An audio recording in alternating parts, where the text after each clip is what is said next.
This is James from the Student Music Network and Shock, and this is what I got up to at SWN Fest. Yes, SWN Fest, the Welsh word for noise. It's a 3-day festival held all over Cardiff. It's at loads of different venues, and it was a great festival, but had a bit of a pain getting there in the first place. So my train from Manchester to Cardiff was cancelled, so I thought, right, I'll change at Birmingham. Got on the train to Birmingham, train was cancelled. Ended up in Paddington, in London, you heard that, nowhere near Cardiff. Mess of a situation, had to get another train to Bristol before getting another train to Cardiff. Took me 8 hours, but got there within the nick of time to walk through the doors at the tram shed for the opening party. And I'd come just at the right time as Bill Ryder Jones walked onto the stage. One of my favourite artists of all time. He's got a great back catalogue in terms of just so many tunes. He's got a real raw voice, and you can really tell the emotion in how he sings, and his band supported him, played a lot of his new tracks. Sort of like a Scouse Richard Hawley, I think is the best way I could describe him. Really, really good classic singer-songwriter with a great band behind him, and it was a perfect way to kick off the festival.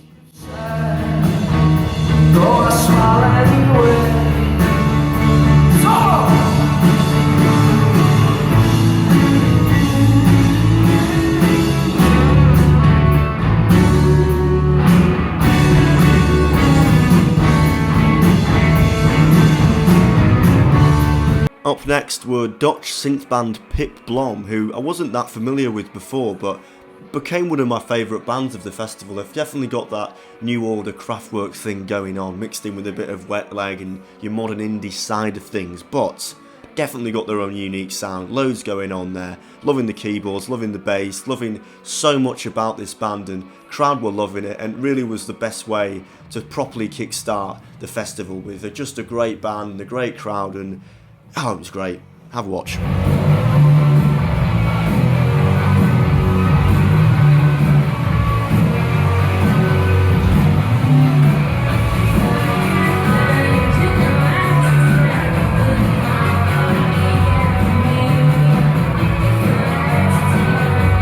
Saturday started bright and early to see Lande Het at the basement of Club Ivo Bach, and it was packed for one of the first artists of the day. I didn't expect it to be that busy, but people came out in their droves, and it's easy to see why. She was very, very good with her band.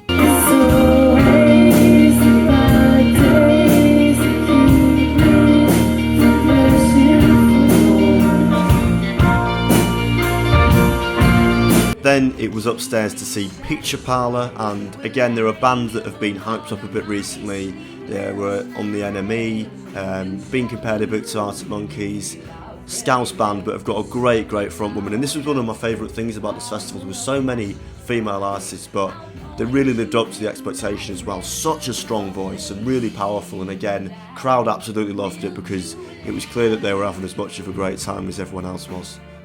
Meets a scientific genocide. Is this the Truman Show? Is that like a good morning, good evening, good afternoon, and a good night? Well, yeah.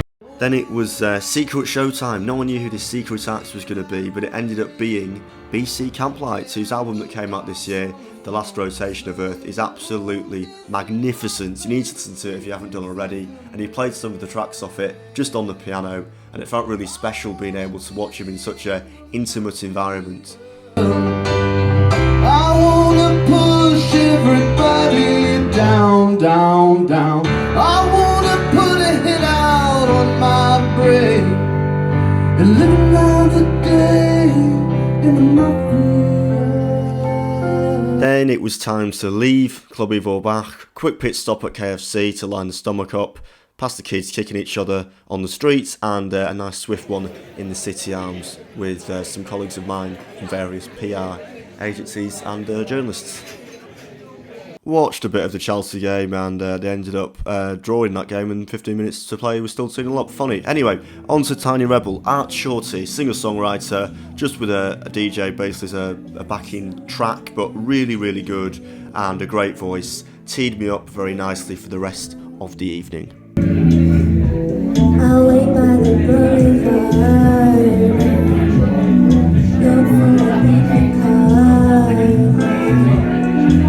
and into Fuel Bar. Look at the attention to detail on the graffiti there in the toilets. You can tell a good gig venue from the graffiti toilets. It's to see Alpha, one of my favourite bands.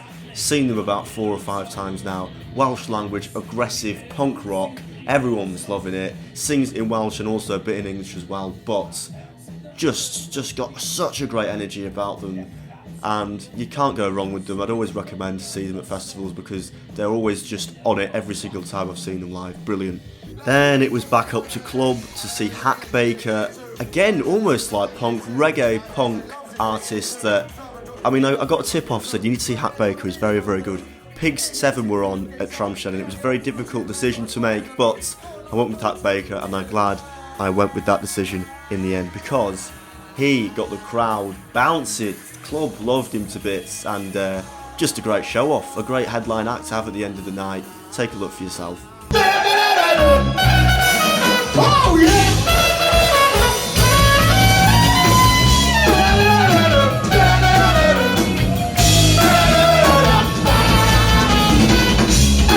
As you can tell, my camera work's not great at this point. I think I'd had about 10 pints, saw the end of Half Happy and then called it a night because I'd been drinking solidly since 1:30.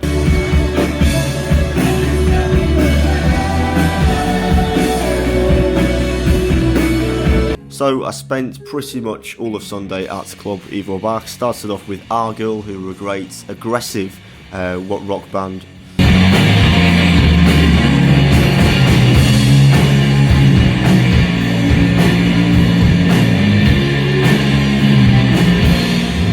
Then I went downstairs to catch a bit of Slaney bass set. Yeah, mate, you can put your head down, but you're still in the shots. Really nice guitar, that's, and again, just a really, really tight sound.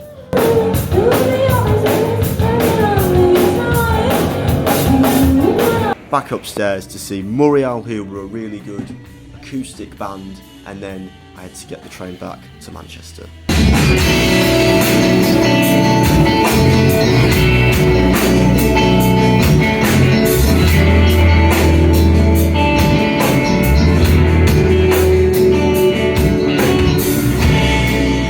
Thank you once again to the Student Music Network for sending us down. I had a really good time and appreciate them sourcing us out, and also everyone else that looked after me, from journalists to PR people to bands. It was a really, really good, tight-knit group of community, so definitely we'll be back next year.